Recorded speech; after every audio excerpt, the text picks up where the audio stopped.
Open it up already. It's heavy.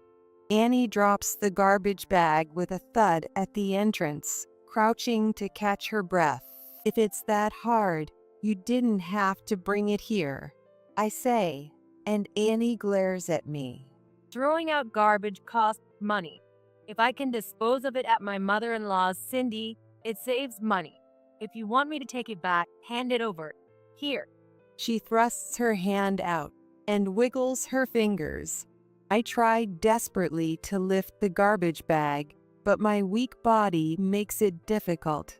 Only a pitiful groan escapes my lips. Annie just stands there, smirking at me. Looks like it's impossible for you, even if you spend all night. Well, I'm leaving. Staying any longer is a waste of time. With that, Annie leaves me behind and walks away. I was at a loss, unable to move the garbage bag from the entrance. If it stays there, it'll block the way, and I won't be able to get outside. I desperately tried to move the garbage bag, putting all my strength into my arms. Finally, the bag slid a bit. Seeing a glimmer of hope, I pulled the bag even harder, but it was so heavy that the friction with the floor caused it to tear. In the unexpected turn of events, I hit my arm hard against the shoe cabinet. Ouch! I can't take this anymore. Holding my arm, I looked at the garbage bag and saw its contents scattered across the entrance. I realized that I should have just divided the contents into smaller bags instead of dragging it. As I began to pick up the garbage, I noticed something odd. No way is this. Seeing what was inside the bag, I understood Annie's true intention. Tears began to flow naturally from my eyes. My name is Cindy. Now, I'm sitting at a desk in a dimly lit room, making handmade jewelry. The only sounds in the room are those of the jewelry making and the ticking of the clock. I could faintly hear the happy voices of children playing outside. That's enough for today. Though I was still in the middle of working, my vision was getting blurry, and my fingers were no longer moving as they should. If I pushed myself too hard, I might make a mistake and have to start over again. So, even if I felt I could do a bit more, it was wise to stop. When I put down my tools, I noticed for the first time that the room had gotten dark. Oh, it's already this late. Even as I murmured, there was no family in this house to respond. Feeling a bit lonely, I maneuvered my wheelchair to turn on the light switch. As the room lit up, I saw the pile of black garbage bags in the corner, but I didn't want to look at them. What should I make for dinner today? Quickly tidying up my tools, I went to the kitchen to start preparing dinner. The cheerful voices of children playing outside continued to be heard. As I listened to them, chopping vegetables on the cutting board, tears suddenly fell from my eyes. Why do I have to live such a miserable life? As I thought that, I couldn't stop the tears from flowing, and they dripped onto the cabbage on the cutting board. The reason I'm in this condition is because of a car accident over 20 years ago. Since then, I've been in and out of hospitals and living in a wheelchair. Because of this, I couldn't properly take care of my son, Joe. My husband, although he tried, was busy with work, so he ended up neglecting Joe as well.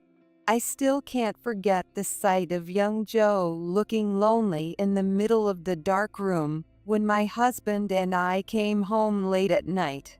I truly feel sorry for Joe, and the emotional scars Joe bore severely disrupted our lives afterward.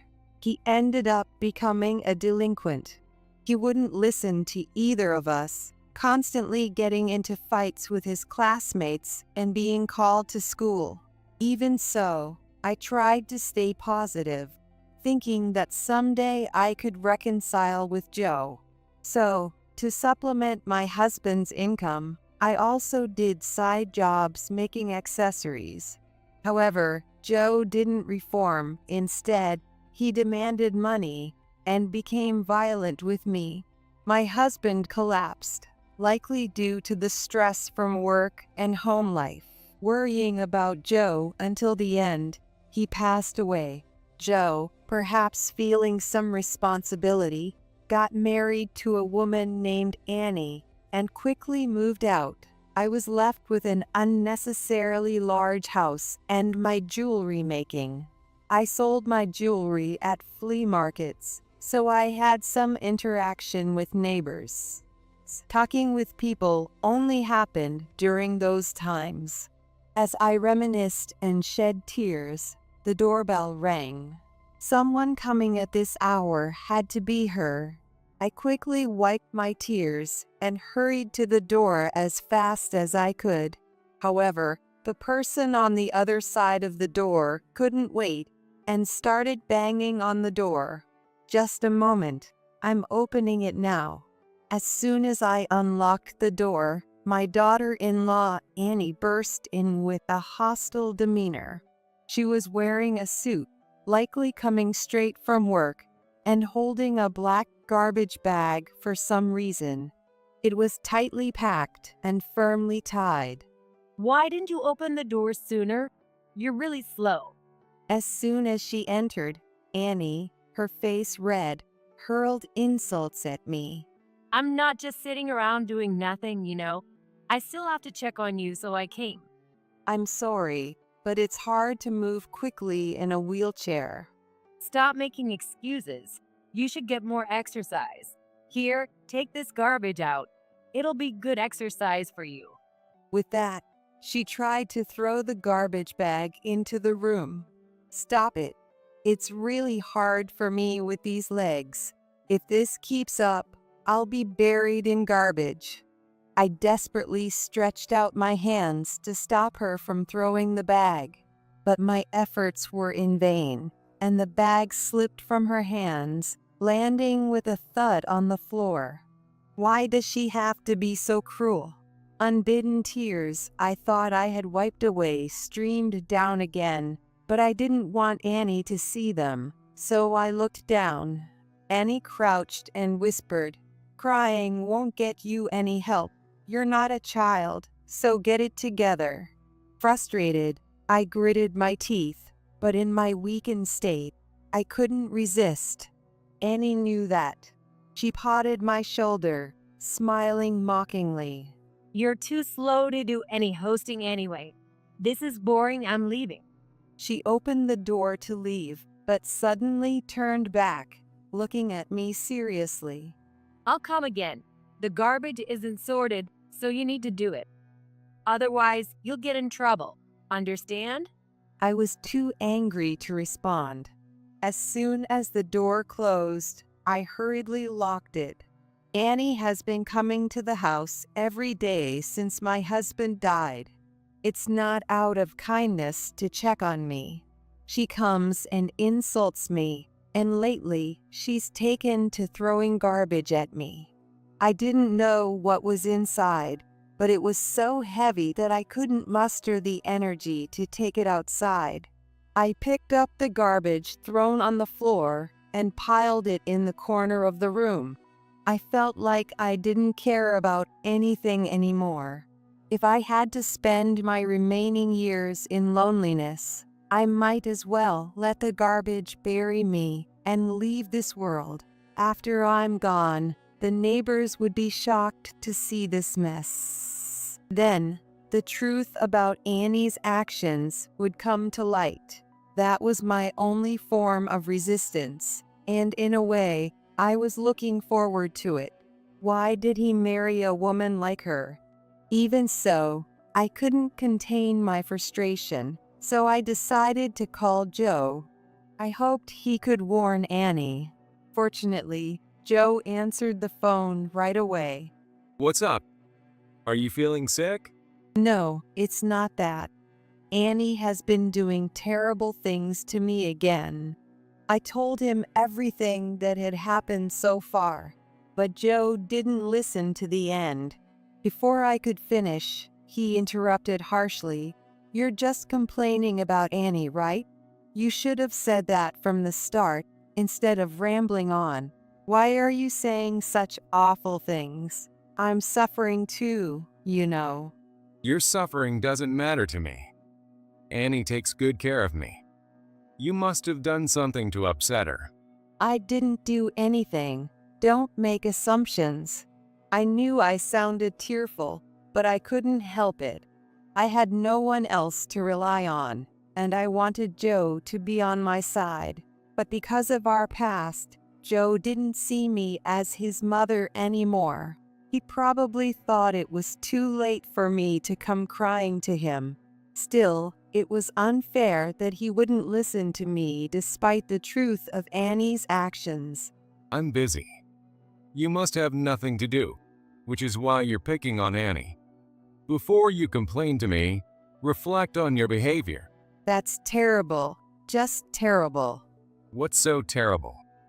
You never cared about me, so this is what you deserve. Joe laughed loudly, and his laughter pierced my ears like sharp nails. After laughing for a while, he hung up. By then, the room was already enveloped in the darkness of night. I need to turn on the light and make dinner. But Joe's words and Annie's treatment left me feeling so down that I didn't want to do anything. If I had to endure this, it would have been better if I had. Just as I thought that, a sharp pain shot through my chest, and my throat felt tight.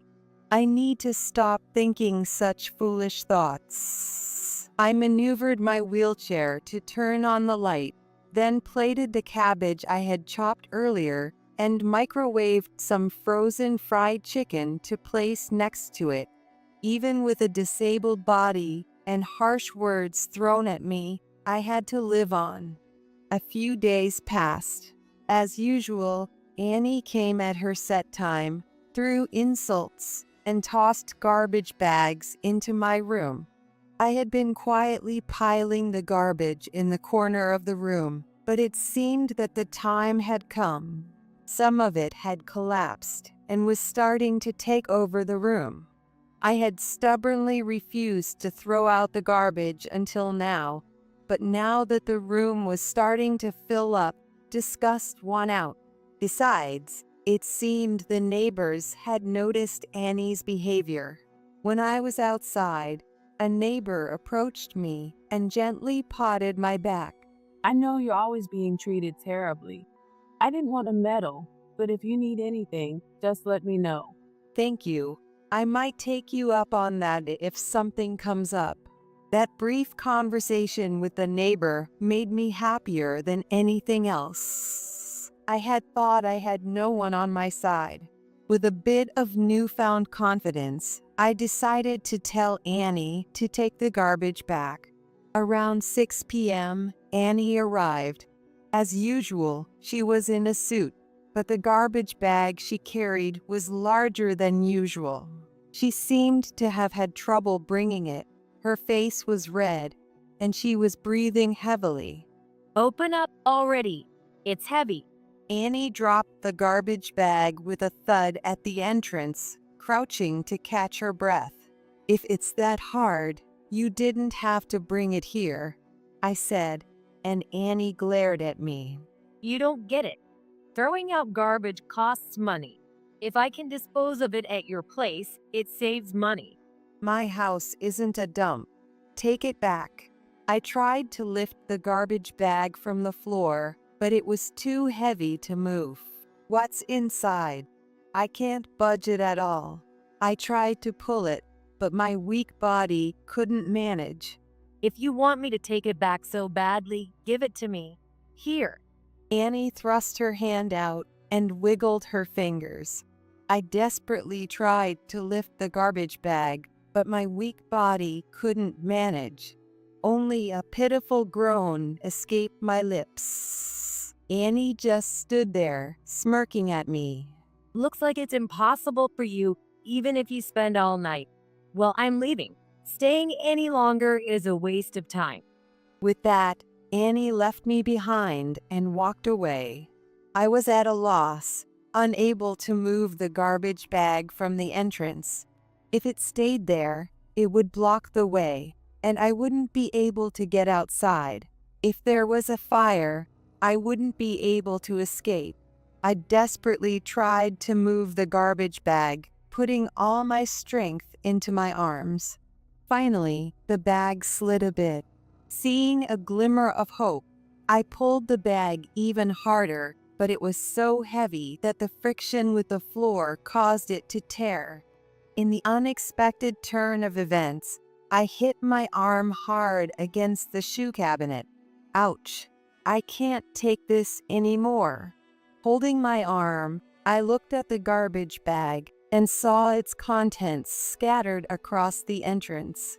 So, I should have divided the contents into smaller bags instead of dragging it. As I began to pick up the garbage, I noticed something odd. No way, this. When I picked it up, it was a package of microwavable macaroni and cheese, and it was unopened. What is going on? Could it be that Annie didn't realize and just put it in the garbage bag? I eagerly tore open the garbage bag to check its contents. Inside, there were not only mac and cheese, but also other ready-to-eat meals, all unopened. And it wasn't just ready-to-eat meals. There were also dried pasta, canned fish, and even cash wrapped in plastic bags. Why is all this inside? I left the bag at the entrance and went back into the room, opening each garbage bag piled in the corner. Sure enough, none of them contained actual garbage. They were all filled with ready-to-eat meals, canned goods, non-perishable items, and cash. I was stunned, unable to understand what was happening. Since every bag contained these items, it couldn't have been a mistake. But why go through such a roundabout way to deliver these? I had no choice but to ask the person directly. I cleaned up the scattered items at the entrance and waited for the next day. The next day, Annie arrived at the same time. I beckoned her into the room without saying anything. Annie hesitated for a moment, looking down, but then followed me into the room. She looked around at the piled-up garbage bags with a blank expression. I've never checked the contents before, thinking it was garbage. I'm sorry, I didn't realize you were trying to help me. Annie said nothing, just looked down at me, but suddenly her face twisted, and she covered it with both hands, bursting into tears. I'm sorry for saying such terrible things to you. It's okay. But there must be a reason. Tell me everything. Through her tears, Annie explained the situation. It's Joe's fault. Everything that's happened has been on his orders. Why would Joe do such a thing? Though Joe resented me, I never thought he'd go this far. Joe is in financial trouble. In financial trouble? That can't be true. I found it hard to believe that Joe was struggling with money. When my husband passed away, Joe received a substantial inheritance. He took most of it. It's true that I also have physical limitations, so ideally, I wanted to rely on the inheritance. Even though I needed the inheritance, I felt guilty for making Joe feel lonely. So I didn't complain when he took it. So it made no sense that he was short on money now. When I pointed this out to Annie, she hung her head in shame.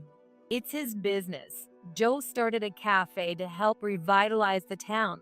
I had no idea, but apparently Joe had started this business a few years ago. Since he had a good public image, He managed to get the necessary permissions from the city and the bank to open the store. But things didn't go as planned, and the business failed. Burdened with debt, Joe set his sights on my inheritance. At first, I refused. I knew from Joe about your situation and understood why he hated you, but I couldn't bring myself to mistreat someone with a disability. Annie sat on the floor, hugging herself. So, you had no choice but to do it, I said. Annie nodded and lifted her shirt, showing me her bare back. I gasped at the sight of the painful bruises. He's not normal. He acts like a gentleman in public, but he's cruel to me. Annie put her shirt back down. He didn't trust me either. He ordered me to document everything I did to you. But you mixed in the ready-to-eat meals instead of garbage as a form of resistance. Annie shook her head sadly. Partly, but also because Joe was using me to torment you. If anything went wrong, I'd be the one blamed since he didn't do anything directly. Annie continued, scratching her head in frustration. So it was insurance. I thought if I insisted it was food, not garbage, my punishment would be lighter. I didn't mind if you actually threw it away. But why are you being honest now? A neighbor almost called the police. I realized it was pointless to continue, but I'm still scared of Joe and don't know what to do. Annie didn't seem to be lying. She looked genuinely distressed, roughly tugging at her hair. Seeing this, a wave of intense anger surged within me. I didn't mind if Joe hated me or if I lost my life. He could use my inheritance to pay off his debts or invest in his business as he pleased. If that satisfies him, then I can say I fulfilled my duty as a parent. That was all I could do for my son. But involving Annie and subjecting her to violence was unforgivable. I took Annie's hand. Thank you for telling me. Let's stop Joe together. But how? What should we do? Don't worry, I have a plan. With that, I began preparing to help Annie. First, I explained the situation to the neighbors and told them we would be staging a scene, so they wouldn't be alarmed by any loud noises. Next, Annie and I planned and recorded her verbally abusing me with her throwing garbage bags at me. Okay, I'm ready. Annie said. At her cue, she threw a garbage bag at me. Take this.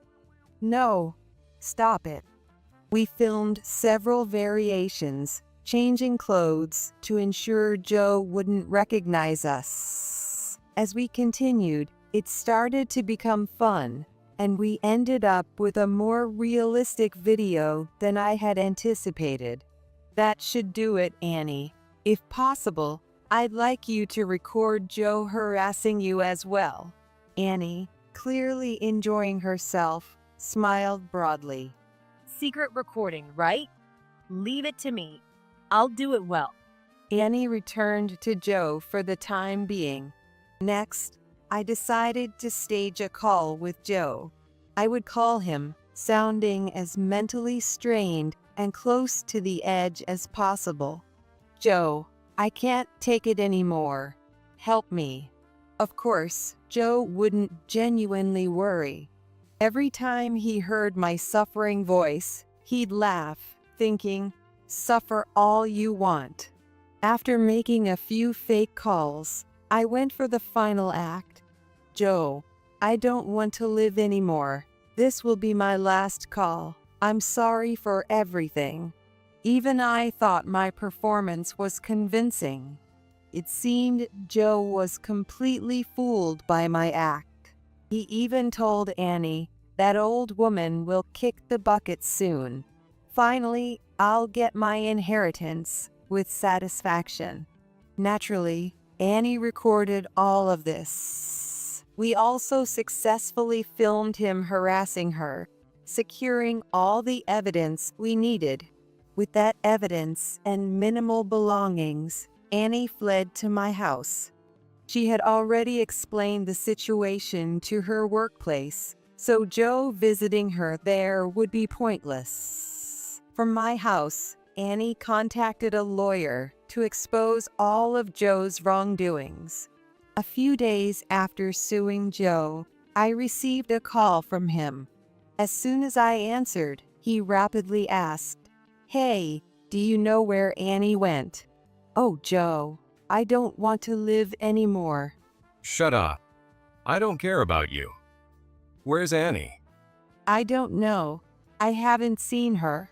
I could tell Joe was panicking, even over the phone. Don't play dumb. That woman pulled a stunt. The only place she'd go is to you. I'm coming over.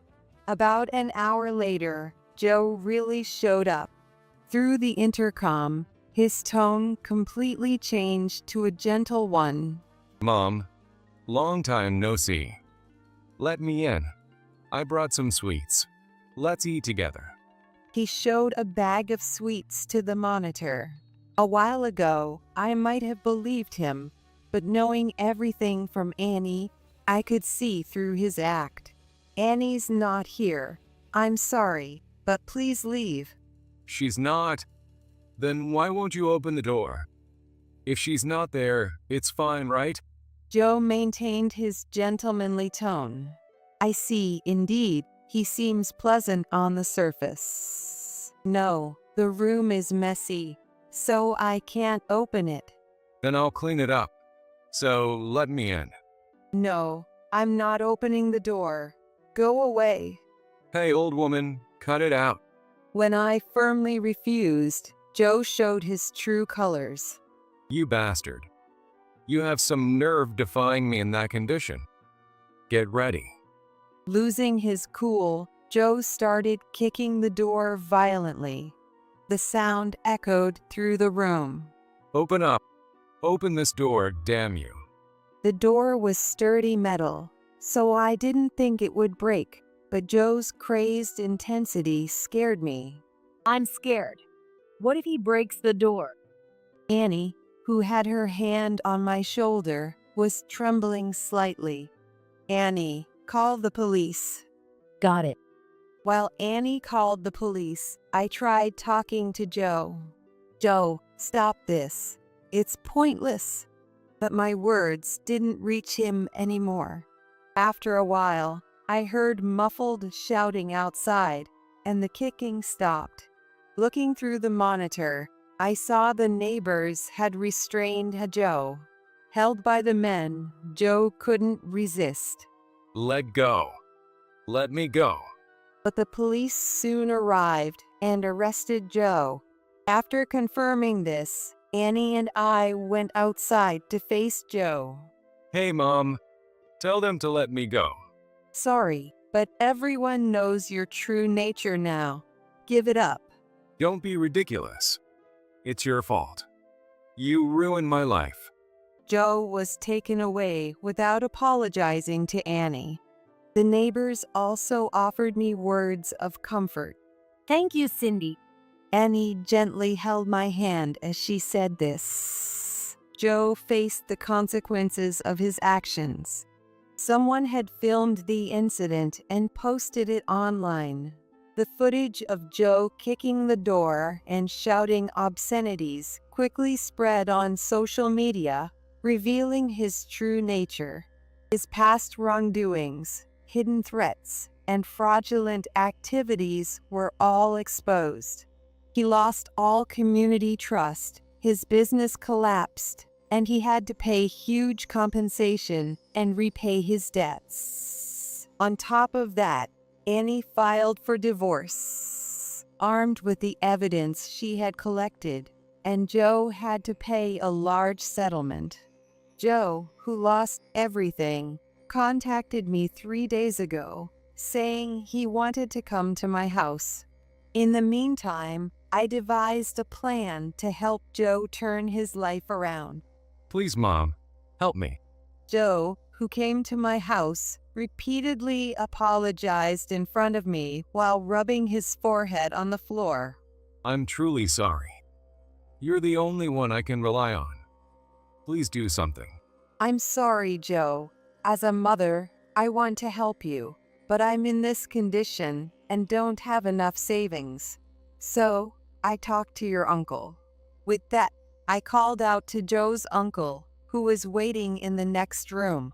The door burst open, and a tough-looking man with a shaved head and sunglasses stepped out. This is a construction worker. When I told him about you, Joe, he said he'd be happy to hire you. They're short-staffed right now. I had arranged for him to come not only for the job opportunity, but also as a bodyguard in case things went south. Joe, clearly displeased, took a step back. But the man quickly approached and grabbed Joe by the collar. Come on, let's go. Don't worry. You'll be living in a dorm in the mountains with nothing else around. You'll pay off your debts in no time. Now get up. No, I don't want to. Mom? Joe reached out to me, but he couldn't get away. He was dragged away by the man. After watching this, Annie emerged from the room. It's unfortunate, but it can't be helped. Yes, but Joe will manage somehow. Annie, who had divorced Joe, had no family and was all alone. I suggested that she live with me, and she gladly accepted. Oh, it's already this late. You have a class to teach, right? I'll take you since I'm going out to job hunt. Since that incident, I had more opportunities to talk with my neighbors. During one of these interactions, they suggested I start teaching a handmade crafts class. Initially, I was confused, but I had become quite skilled over the years. Now, I teach many students and earn more than I did with my freelance work. Yes, please. Let's go. Annie pushed my wheelchair as we left the house. We walked and chatted happily under the warm, early summer sunlight. There was a time when I couldn't see a future, but now I'm enjoying bright and happy days.